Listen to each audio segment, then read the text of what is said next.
That's exactly what we're about. We won this game tonight because of our brotherhood. No doubt about it, all right? None of your bad, some dangerous. Yeah! No better gift than you can give a man on his 60th birthday than a playoff.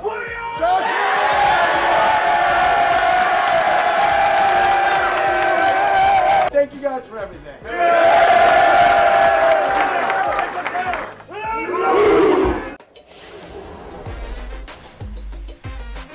Fantasy Football Happy Hour with Matthew Berry, served by Applebee's. Welcome to the Fantasy Football Happy Hour. That's right, a new era in Washington Commanders fans, wherever they are, because they're not here.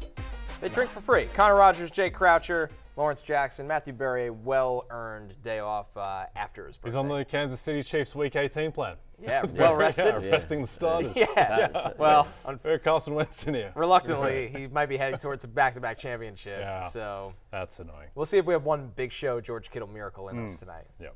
Please indeed. Lots happened yesterday and last night in particular. Listen, I'm very thankful for a lot of things, health of my family, my beautiful wife, but I'm mostly thankful for the fact that Matthew is not here. This is good timing. Absolutely atrocious if he was here for that. We made a bet for there's the fantasy league assholes. Then you got the Commanders beating the Falcons, what he likes to call Lawrence Jackson's Atlanta Falcons. And we made a bet yesterday on a fantasy football pregame. So, yeah, I'm with y'all on that.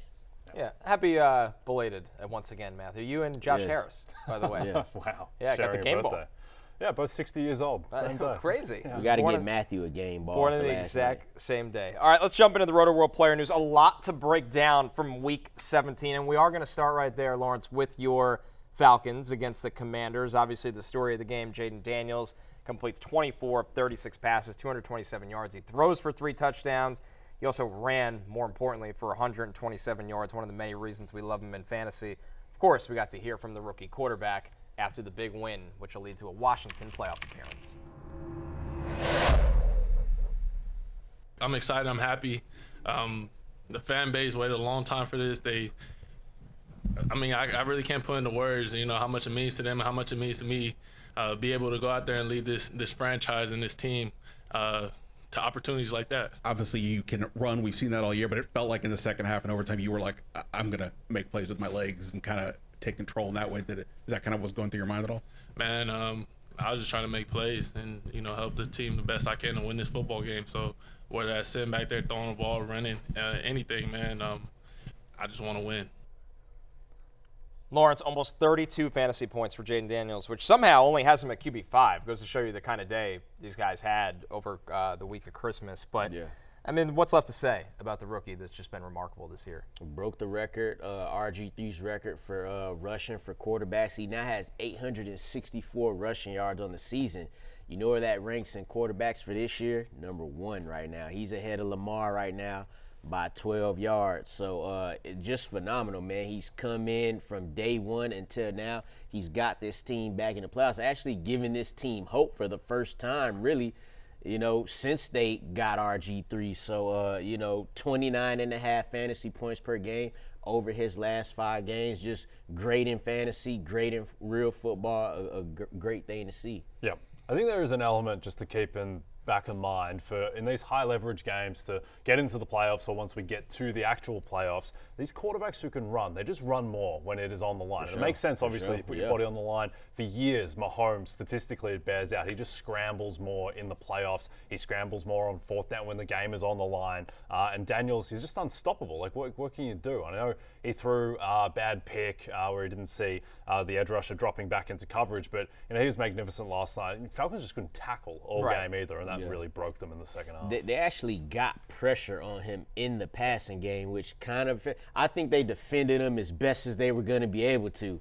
But then you still end up with over 300 total yards and 3 touchdowns from there. So that's the best they could have done. And as you can see, you still can't stop him. It's so hard to line him up for a clean shot. Like he took one really bad lick at the end there down at the goal line. He popped back when up. He hit him in the back. Yeah, he got him in the back because he was already wrapped up. But other than that, when you look at the other 15 carries, there's not a lot of instances where you kind of hold your breath a little bit, which was the big question to him because he took a lot of big hits in college. So that's a great sign for not only Jayden Daniels long-term, but his running long-term. And I think what's even most impressive about this, Jay, like you read the box score, you watch the game. Zach Ertz, 6 catches, 72 yards, and 2 touchdowns. Zacchaeus, 8 of 9, 85 yards, and a touchdown. It's a quiet night for Terry McLaurin. It almost makes you wonder what this offense will look like with a bona fide number 2 wide receiver in it. Yeah, Daniels is he's already in that rarefied air, the place that, C.J. Stroud got to the end of last year and hasn't really carried on. But you talk about just quarterbacks going into next year, and this isn't fantasy, just real life perspective, and Daniels' fantasy value was even more elevated. But it's really like Mahomes, Allen, Lamar, Burrow, Herbert. I think Daniels is 6. I don't know who else I would want in the league over him. The thing about that, and you're looking at a guy who picked him to win the Heisman last year. I said last October he'd be a top 10 pick. Now's the time, I want to see what he does. He's done enough, but now they're in the playoffs. Let's see. You don't have to win the game. No. Just let's see how you play in the play a playoff game. Then when they get to that next year, you can't deny that. I'm with you on that for the most part. I just want to see what it looked like in a playoff game. Yeah, this is a team that's still building the offensive line. They're still building the defense. It just feels like there's such a higher ceiling there that he's going to be one of our favorite players to talk about in the offseason in terms of where you draft him. I mean, there's going to be people that take him as a top 3 quarterback.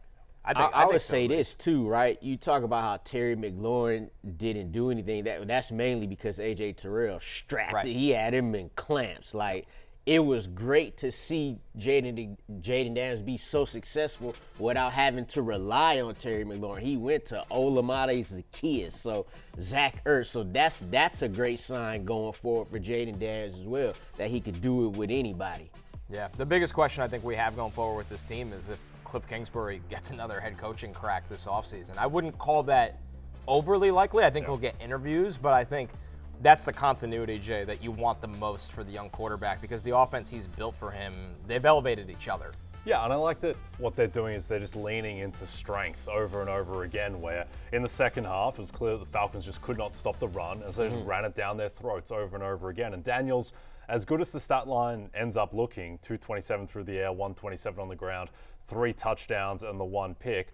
The Commanders dropped passes as well. Yeah. The last drive at the end of regulation, there was a drop there. They should have been moving. They easily could have won the game. In regulation, if that pass gets caught, and the reason they go to overtime, Lawrence, you want to defend your man, Raheem Morris, your coach? Do I want to defend him? Yeah, hell no, I don't want to defend him. He should have called a timeout. It's unbelievable. Right there. I can't remember worse timeout usage than that. What's the point of having him? He did it. They did it in the first half too. Right.